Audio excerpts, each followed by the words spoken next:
मोदी जी कह रहे हैं मित्रों, जितना घर में 2-2 हजार का नोट रखे हो सब हमारे बैंक में जमा कर दीजिए। हमारा मित्र जो है अडानी, वो लाखों करोड़ के घाटे में चल रहा है, उसको बैंक से उठा के कर्जा देना है। यही है। तो ऐसा अनपढ़, मूर्ख, गैर पढ़ा लिखा आदमी अगर देश का प्रधानमंत्री होगा, कब क्या करेगा आपको पता नहीं चलेगा। देखिए 2016 में जब क्रांति मानी गई थी, उस वक्त भी केजरीवाल जी ने कहा था कि ये दुनिया का सबसे बड़ा भ्रष्टाचार है। तब भाजपाइयों ने क्या कहा? हमारे देश के चौथी पास राजा ने कहा कि 2000 की नोट आने से भ्रष्टाचार खत्म हो जाएगा मित्रों। अब वही चौथी पास राजा कह रहा है 2000 की नोट खत्म करने से भ्रष्टाचार खत्म हो जाएगा मित्रों। जब आप 2000 का नोट लाते हैं तो कहते हैं भ्रष्टाचार खत्म हो जाएगा, काला धन खत्म हो जाएगा, आतंकवाद खत्म हो जाएगा। कितने बड़े बड़े दावे किए गए थे। कुछ लोग तो ये बता रहे थे कि 200 फीट नीचे अगर नोट गड़ी रहेगी तब भी चिप से पता चल जाएगा। अडानी ने हिंदुस्तान का लाखों करोड़ रुपए बैंकों का चाट लिया है, खा लिया है, खत्म कर दिया है। 2.5 लाख करोड़ रुपए LIC में निवेशकों का डूबा है। 2.5 लाख करोड़ रुपए जीरो लगाते लगाते थक जाएंगे आप। 11 लाख करोड़ रुपए भारत के प्रधानमंत्री ने चंद्र पूंजीपतियों का माफ किया है। 3.5 लाख करोड़ रुपए हेयर कट के नाम पे चंद्र पूंजीपतियों का माफ किया है। कोई भी परिवर्तन, कोई भी अध्यादेश संविधान के दायरे में होगा, संविधान से बाहर जाकर नहीं हो सकता। और इस देश का संविधान संघीय ढांचे की बात करता है। इस देश का संविधान चुनी हुई सरकारों को अधिकार देने की बात करता है। तो आप भारत के संविधान से बाहर जाके कोई अध्यादेश कैसे ला सकते हैं? भारत के संविधान से बाहर जाके कैसे कोई कानून लेके आ सकते हैं? तो इसलिए इस बात को पूरा देश देख रहा है कि आज एक ऐसा नेता जो दिल्ली में दिन रात लोगों की सेवा करना चाहता, काम करना चाहता है, एक ऐसा नेता जो आपकी जिंदगी में, आपके बच्चों की जिंदगी में बदलाव लाना चाहता है, बुजुर्गों की सेवा करना चाहता है। आप सोचिए, एक संवेदनशीलता का उदाहरण कि एक मुख्यमंत्री ने एक वीडियो देखा जिसमें महिलाओं के लिए बस नहीं रोकी जा रही थी, उस कंडक्टर के खिलाफ 2 मिनट के अंदर कार्रवाई करते हैं। यही नहीं चाहते मोदी जी। चाहते हैं नहीं, वो महिलाएं तो परेशान रहनी ही चाहिए क्योंकि उन्होंने केजरीवाल को चुना है। ये बुजुर्ग तो परेशान रहना ही चाहिए। इनको कैसे तीर्थ यात्रा मिल रही है, इनको कैसे बुढ़ापे की पेंशन मिल रही है, कैसे विधवा पेंशन मिल रही है, इनको तो परेशान रहना ही चाहिए क्योंकि इन्होंने केजरीवाल जी को चुना है। कैसे गरीब आदमी का बच्चा इतने अच्छे अच्छे स्कूल में पढ़ रहा है? बताओ, मोदी जी के रहते ये संभव है? कैसे उन बच्चों के मां बाप ने केजरीवाल जी को चुन लिया? कैसे गरीब के घर में रोशनी आ रही है, 300 यूनिट बिजली फ्री मिल रही है? ये अगर ऐसी धारणा भारत के प्रधानमंत्री की होगी, ऐसी धारणा भारतीय जनता पार्टी की होगी, तो मैं इस देश के लोगों से कहना चाहता हूं, आप भी जरा सोचिए इन लोगों के बारे में, जरा ध्यान दीजिए। कैसे लोग बैठ गए हैं, कैसी घृणित और नफरत की मानसिकता के लोग इस देश की सत्ता को चला रहे हैं। जरा गंभीरता से आप लोग 1 मिनट लगा के सोचिए, क्या ऐसे लोगों के हाथ में देश सुरक्षित है जो आपके बच्चों का भविष्य बर्बाद करने पर तुले हैं, जो आपके मोहल्ला क्लिनिक और घर घर के राशन की योजना रोकने पर तुले हुए हैं, जो दिल्ली के 2 करोड़ लोगों का काम रोकने पर तुले हुए हैं, जो भारत के संविधान को पलटने पर तुले हुए हैं, जो भारत के सर्वोच्च न्यायालय की प्रतिष्ठा को खत्म करने पर तुले हुए हैं। ये सवाल सिर्फ अरविंद केजरीवाल का नहीं है, भारत के महान लोकतंत्र और बाबा साहब डॉक्टर भीमराव अंबेडकर के द्वारा लिखे गए संविधान का है। और मैं समझता हूं कि जब ये मामला फिर से सर्वोच्च न्यायालय के सामने जाएगा तो निश्चित रूप से माननीय सर्वोच्च न्यायालय इन बातों का संज्ञान लेगा।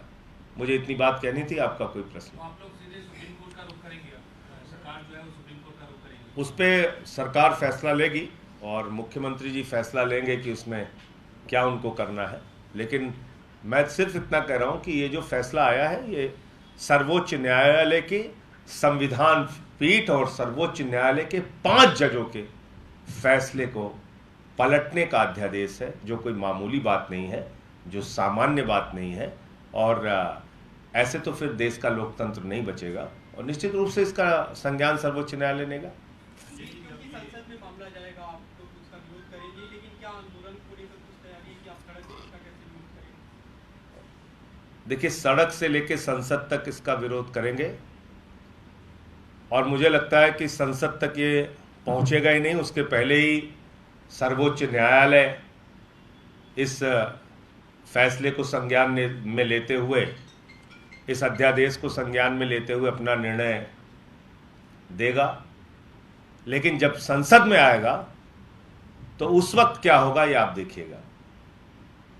मैं समझता हूं कि संपूर्ण विपक्ष भारतीय जनता पार्टी को छोड़कर इस मामले में दिल्ली सरकार के साथ और केजरीवाल जी के साथ और दिल्ली की जनता के साथ खड़ा होगा, ऐसा मैं मानता हूं और ऐसी मैं उम्मीद करता हूं। लेकिन संजय जी, जब ये फैसला आया था सुप्रीम कोर्ट का, तभी से बीजेपी के नेता ये कहने लगे थे कि इसको लेकर कानून लाया जा सकता है।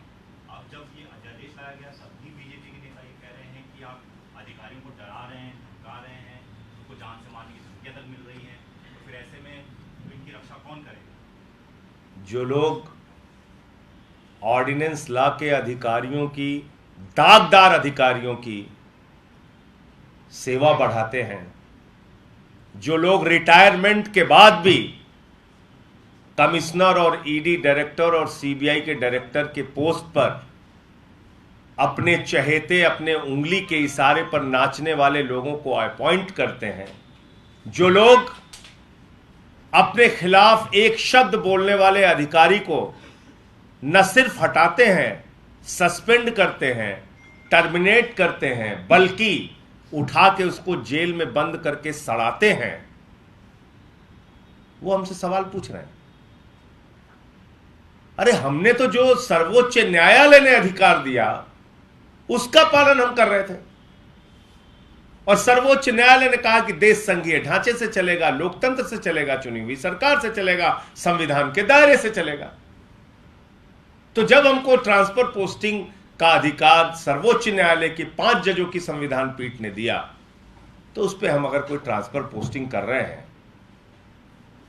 एक दो ट्रांसफर पोस्टिंग, उस पर खड़े होकर चिल्ला रहे हो, मतलब तानाशाही की पराकाष्ठा है। और क्या कहेंगे इसको? संजय जी, कल एक फैसला और आया, आरबीआई ने कहा कि 2000 का जो नोट है उसको चलन से हटा दिया जाएगा। सबको बड़ा क्रांति माना गया था 2016 में। देखिए, 2016 में जब क्रांति मानी गई थी, उस वक्त भी केजरीवाल जी ने कहा था कि ये दुनिया का सबसे बड़ा भ्रष्टाचार है। तब भाजपाइयों ने क्या कहा? हमारे देश के चौथी पास राजा ने कहा कि 2000 की नोट आने से भ्रष्टाचार खत्म हो जाएगा मित्रों। अब वही चौथी पास राजा कह रहा है 2000 की नोट खत्म करने से भ्रष्टाचार खत्म हो जाएगा मित्रों। ऐसे अनपढ़ आदमी को अगर देश का प्रधानमंत्री बनाओगे तो दिन रात कोई भी आके कुछ भी समझा के फैसला लेके चला जाएगा।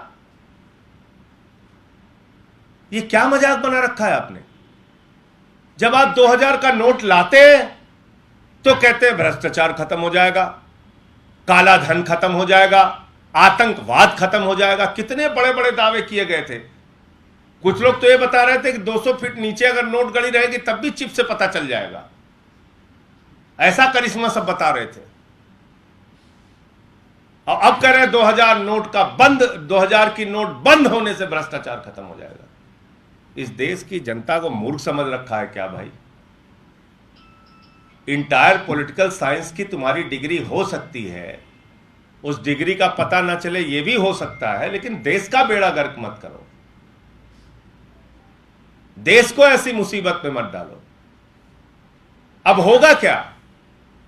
मोदी जी कह रहे हैं मित्रों, जितना घर में 2-2 हजार का नोट रखे हो सब हमारे बैंक में जमा कर दीजिए। हमारा मित्र जो है अडानी, वो लाखों करोड़ के घाटे में चल रहा है, उसको बैंक से उठा के कर्जा देना है। यही है और क्या है। मित्रों, जितना 2000 का नोट रखे हो किसान भाइयों, माताओं, बहनों, बुजुर्गों, नौजवान साथियों, सब 2-2000 का नोट बैंक खाली कर दिया है अडानी ने, वहां पे जमा कर दीजिए। हम उठा के फिर 2-2000 का नोट उसको कर्जा में देना है। यही है और क्या मतलब है इसका।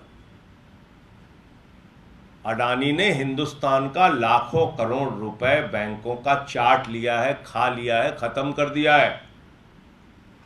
2.5 लाख करोड़ रुपए LIC में निवेशकों का डूबा है। 2.5 लाख करोड़ रुपए जीरो लगाते लगाते थक जाएंगे आप। 11 लाख करोड़ रुपए भारत के प्रधानमंत्री ने चंद्र पूंजीपतियों का माफ किया है। 3.5 लाख करोड़ रुपए हेयर कट के नाम पे चंद्र पूंजीपतियों का माफ किया है।